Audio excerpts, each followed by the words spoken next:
Let's take a listen to Jens Stoltenberg, the Secretary General of NATO, who's speaking right now. Russian incursion into Ukraine.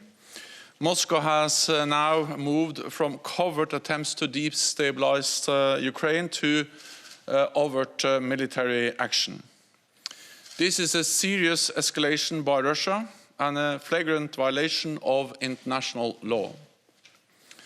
It further undermines Ukraine's sovereignty and territorial integrity.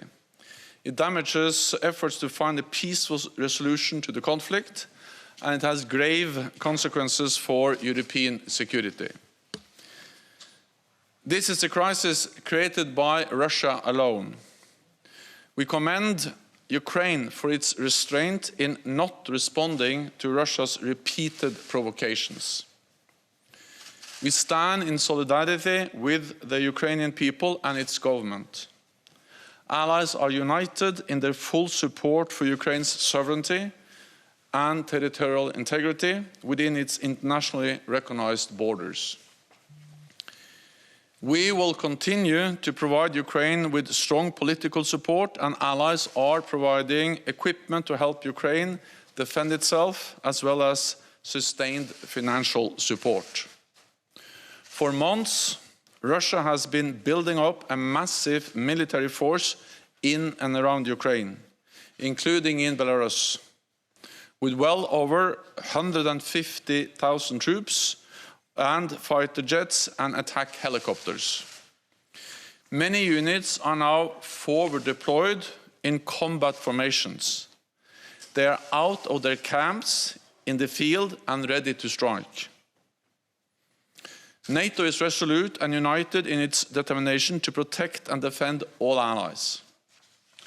In the last weeks, allies have deployed thousands of more troops to the eastern part of the alliance and placed more on standby.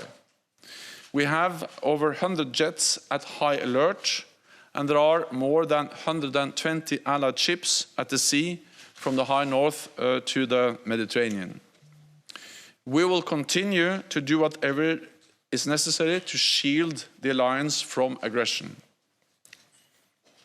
NATO allies and the rest of the international community warned there would be a high cost if Russia carried out further aggressive actions against Ukraine. I welcome the economic sanctions announced today by many NATO allies and the decision by the German government that it cannot certify the Nord Stream 2 pipeline. We urge Russia in the strongest possible terms to choose the path of diplomacy.